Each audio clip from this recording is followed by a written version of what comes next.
Hey guys, and welcome back to another episode of the Waiting Room Podcast. I am your host, Brittany Danielle.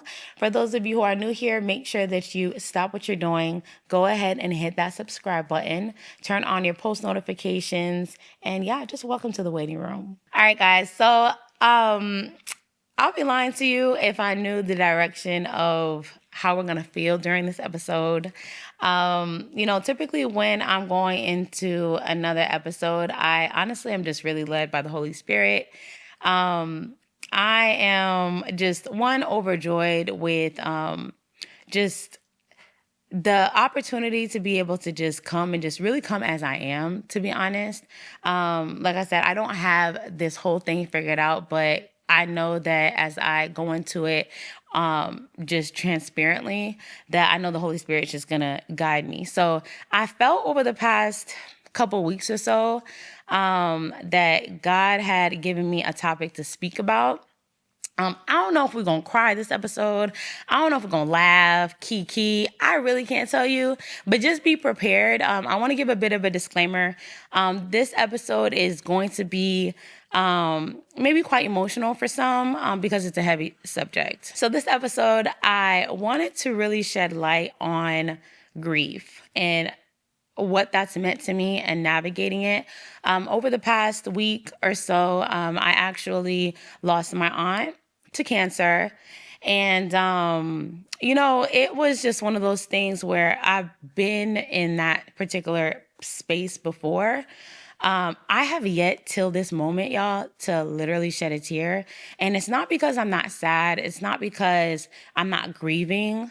Or that I've become numb to death or anything like that. Like, I definitely feel all the things. But I have felt this peace that, like, I can't even really explain. It's just, I think when they talk about, like, the peace that surpasses all understanding, that's where I'm at. It's kind of, like, unexplainable. So I want to kind of, like, go back, and just so that you guys could be able to get some context as far as even how I feel like I got here, emotionally or spiritually or, physically at this point too. So as you guys know, on the previous episode, I talked about my journey being diagnosed with lupus back in 2013. And through me going through what I went through, God had allowed me to be there for really three other individuals who had gone through, just health issues, right? So in 2017, I had two friends, Gina and Marvina, who unfortunately passed away from lupus. And I remember when I was first diagnosed with lupus, like, I just really did not understand why God was allowing me to go through this thing. Like, it was so abrupt, it was so sudden, especially when I was in a season where, like I said, I had just signed my deal, and I was getting ready to move to LA. And like, when you go through your life trusting and believing God for something, and then it actually happens, and then you get met with a whole bunch of adversity or just the challenges that come with it, it's so easy for you to question, every move God made. You know what I mean? And so I felt like I was in a place that was so vulnerable. But at the same time, too, I just had so much faith in knowing that, like, well, God, you controlled everything else. Like, I'm positive that you have a reason for this. You know what I mean? I feel like I was prepared for whatever. And it sounds kind of crazy to say because it's like until you go through certain things, you don't really like know what to expect or know how to feel. But I have journal entries literally still till this day that I could probably open up and read from that moment in time. So I remember how I felt, and I also had those journal entries to remind me where I was in that season. But yeah, so I always kind of wondered, like, just the timing of it and why.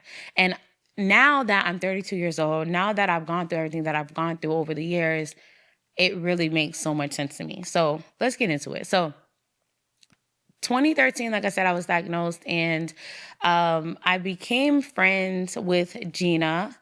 And it was upon my diagnosis. One of my childhood friends had actually introduced us. And I feel like she introduced us so that I could be able to have someone to learn from. Lupus was something I had no idea about. I mean, I had no clue what this thing was. I It's just not something that I heard about, you know what I mean? So to meet two people actually who were young around my age, she was just maybe a couple years older than me. It just was like, a space where I feel like God allowed me to be in so that I could be able to, one, be a blessing to them as they were to me. I feel like throughout that time, God had allowed my relationship, specifically with Gina, to really help encourage her. She was really in and out of the hospital constantly. She had experienced just a lot of things that like I said, even upon my diagnosis, had no idea about. And so I remember conversations we would have. I remember just always encouraging her to just believe in God and trust in God. And, in moments where she was really in pain and she was hurting and things like that, we would be on the phone for hours.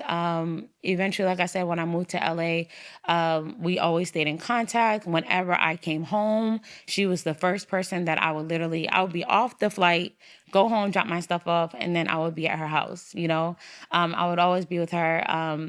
Even her mom, she has always treated me like a bonus daughter of hers. And yeah, like it just was so intentional. You know what I'm saying? I was again exposed to things that I wasn't sure if I needed to be prepared for, or just simply just being in a space where like we can help kind of like lean on one another in any capacity. So 2017, in September of 2017, Gina unfortunately passed.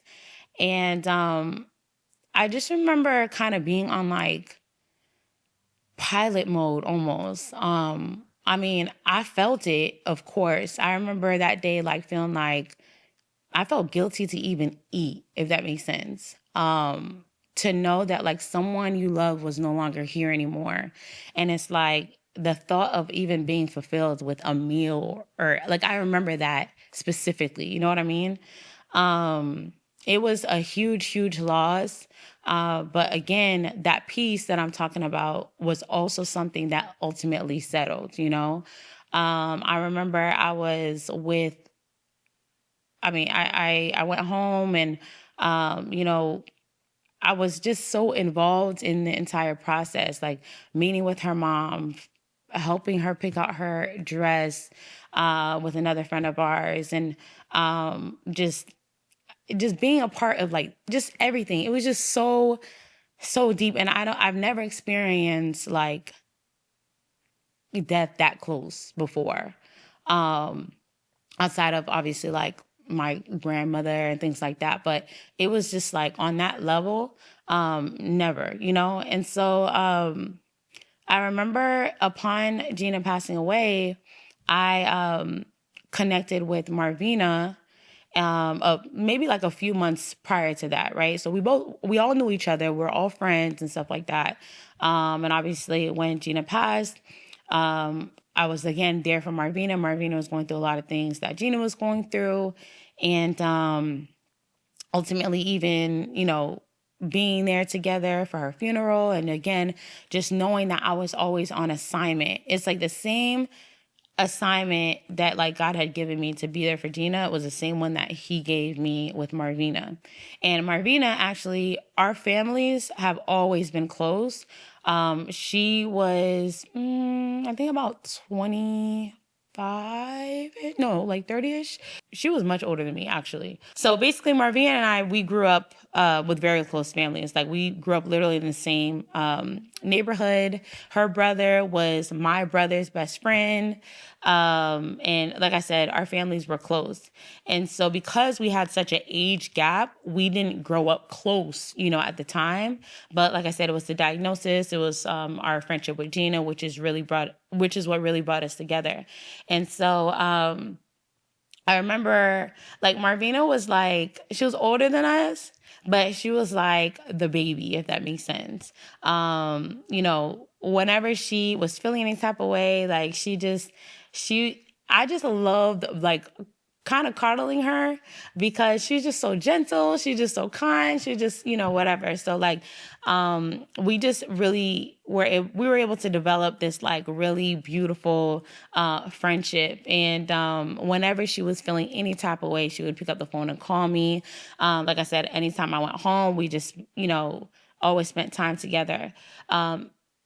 Gina passed in September of 2017. And literally November of that same year, which is literally two months later, Marvina ended up passing. And it was crazy because, like, I literally was, like, texting her, I think, that morning. My mom was physically with her that morning. And my mom went home, told me, hey, I was just with Marvina, this, that, and the third.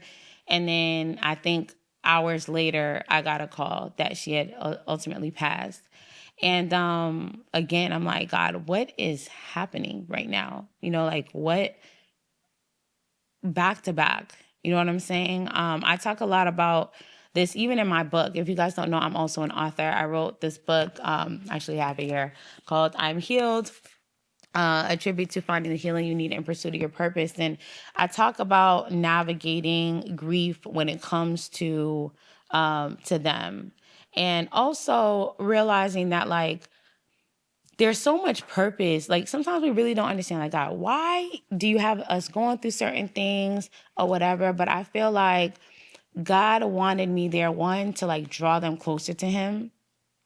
God wanted us to have those friendships and that dynamic just to show, like, his hand.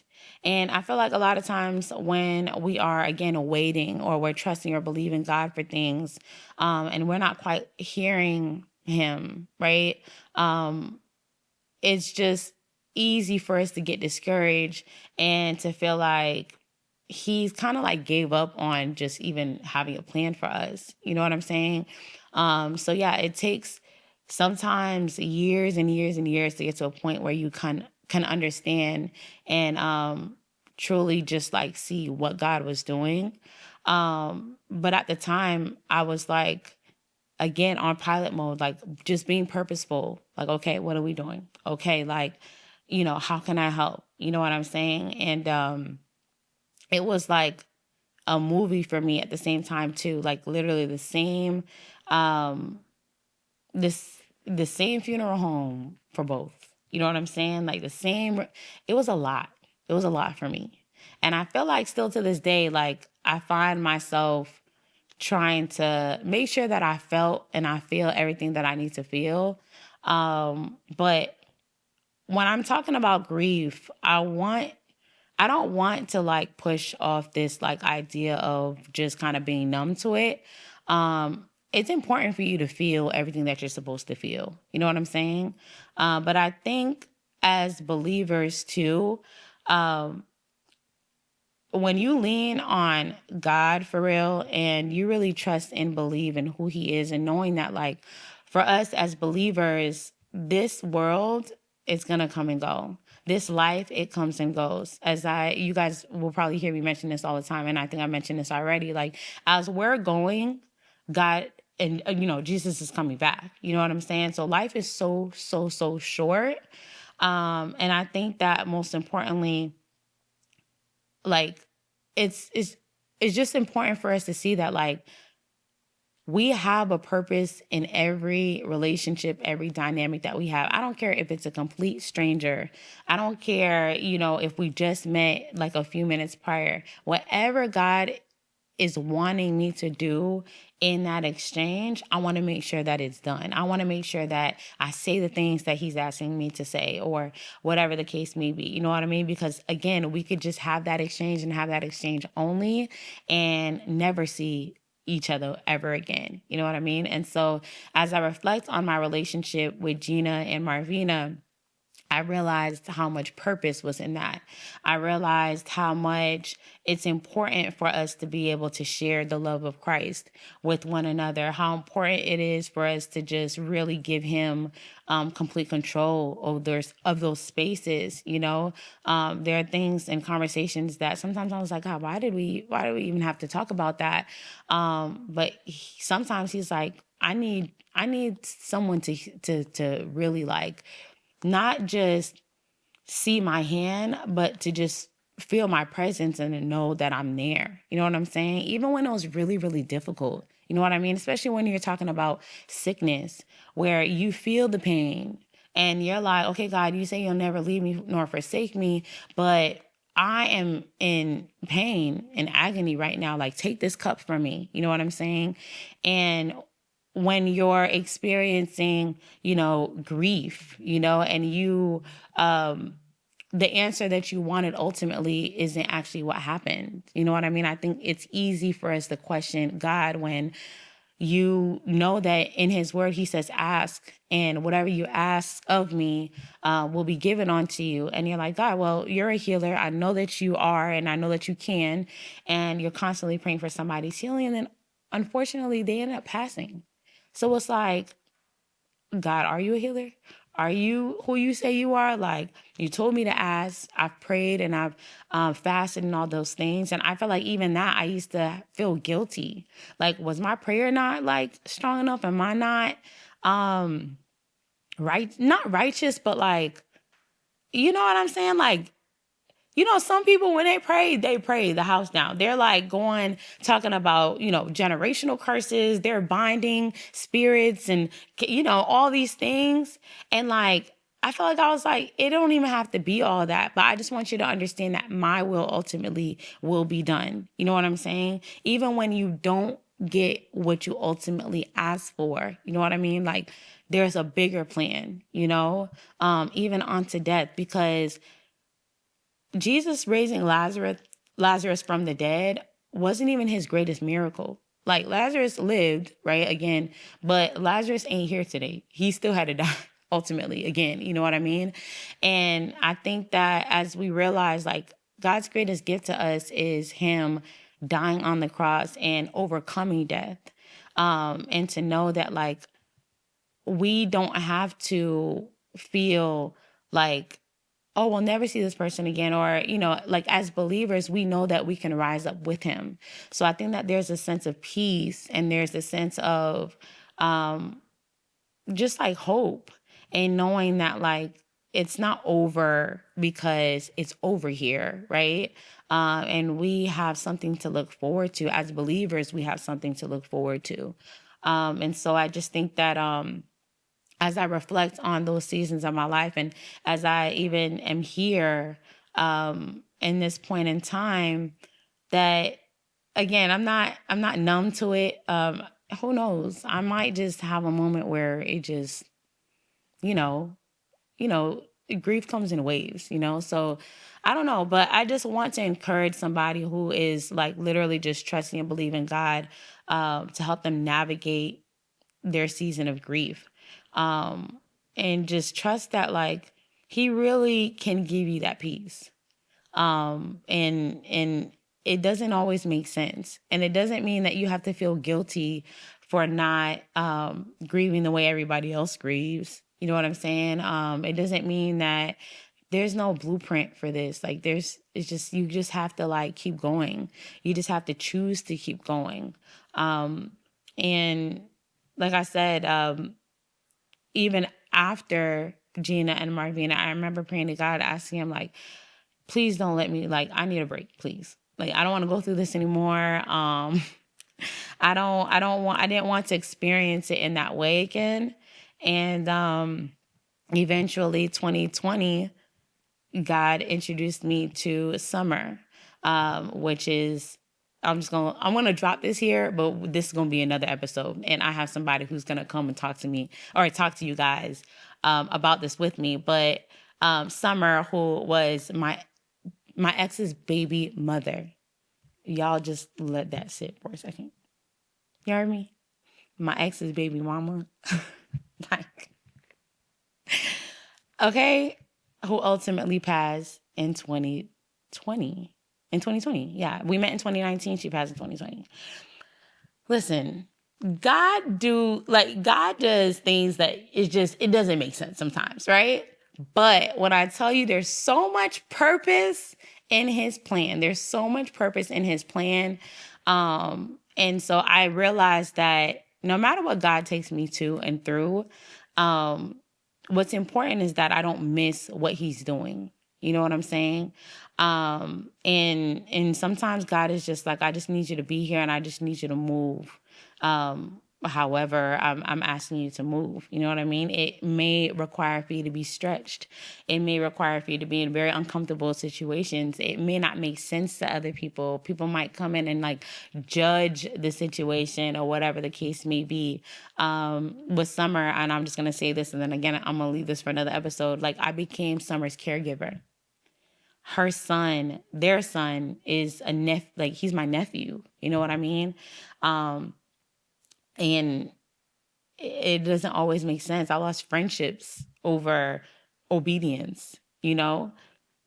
You're going to like experience a lot of uncomfortable and unsettling situations when it comes to being obedient to God. But at the end of the day, I know that God has honored my obedience. I know that God has entrusted me with things that like a lot of people wouldn't have been able to like handle, you know?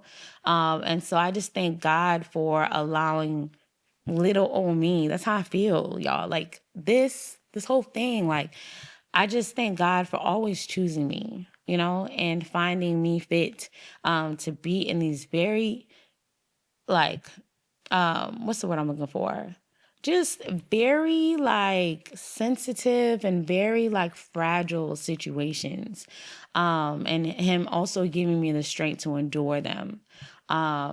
So yeah, I mean, I don't know what grief looks like for you right now in this season. Maybe it's somebody who's passed a long time ago. Maybe you're dealing with, someone in your family or someone that you're close to is who is just going through any sicknesses, illnesses, any diseases, or whatever the case may be. I encourage you to continue to still pray. You know, I encourage you to still be diligent, you know, and still be prayerful and fast and whatever it is that God is calling you to do. And just trust that, you know, God is just going to do whatever he wants to do ultimately. But it doesn't mean that if it goes a way that you're not anticipating, that he's changed. Like, he's still sovereign. And I know it's easier said than done to understand God's sovereignty in difficult circumstances and in circumstances that are permanent, right? But I just encourage you, because I think that if I didn't learn to just trust God in my grieving seasons, that I wouldn't have been equipped to operate other ones. I wouldn't be equipped to come here and talk about what I went through. And there's no right way. I'm not giving nobody a manual right now on how to operate grief. I'm just saying that just some of the takeaways is to just, again, just trust God with it. You know, surround yourself with other people who will encourage you. You know what I'm saying? Like, yeah, I want to say get into your word. And I know sometimes that may seem like cliche, like, yo, honestly, the word right now may feel like it doesn't even have nothing for you. You know what I mean? And that's okay. Like, it's fine. There's no perfection in this. It's just making sure that you some way, somehow are intentional about finding your way back. And I just pray that God gives you peace and gives you, like, again, that peace that surpasses all understanding, you know? Yeah, like I said, this is not an easy subject to talk about. But I wanted to just shed light on just the beauty of just overcoming certain things that the enemy likes to try to like cause and create confusion in. It's easy to be in a place of grief and to want to feel like the enemy will say, like, you know, God left you, like your prayers weren't enough.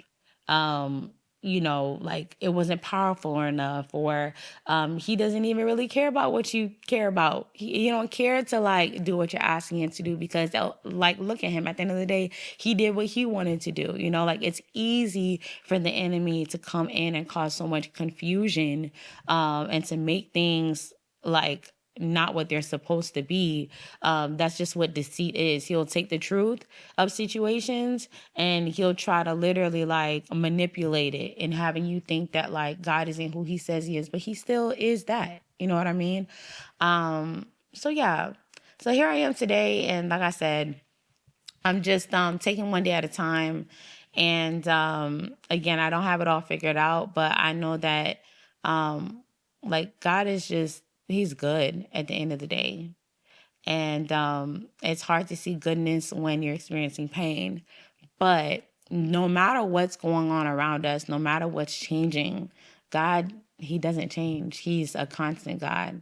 And like I said, be intentional about healing. Be intentional about surrounding yourself with people who are in similar seasons. Be intentional about seeking God and not allowing room in any capacity for the enemy to come in and to cause any turmoil or to cause you any confusion. You know what I'm saying? It's very important in such a high emotional state to be swayed left or right. You know what I'm saying? And so, yeah, so I just wanted to, again, touch on that, encourage you wherever you are in the season. And yeah, if there are any of you guys who are going through those seasons right now, drop some gems in the comments. How were you able to overcome your seasons of grief? How are you overcoming? How are you doing today? You know what I mean? Like, what does today look like? Sometimes it's not even today. It's really taking it moment by moment at times. So again, this is a community for a reason. It may be something that I missed that you experience that may resonate with somebody else. So I just wanted to encourage you guys in a season of waiting and trusting God to come through. Even if he doesn't come through the way that you want him to, what does that look like for you? So yeah, that's it for today's episode. Again, if you resonated with this episode in any way, shape, or form, again, like, comment, share your thoughts. It's your comments that help really encourage the conversations that we have here. And yeah, this is just the space that we are able to come together and just kind of figure this life thing out. You know what I mean? So I love you guys, and I thank you for tuning in to this week's episode. Make sure you guys come back for next week's episode. And again, share it with someone that you know. And remind them that you love them and that you're thinking of them and that you're caring for them. And again, we don't have to go through grief. We don't have to go through hardships or anything like that on our own. This is why we're here, to lean on one another. So love y'all, and I'll see you next week.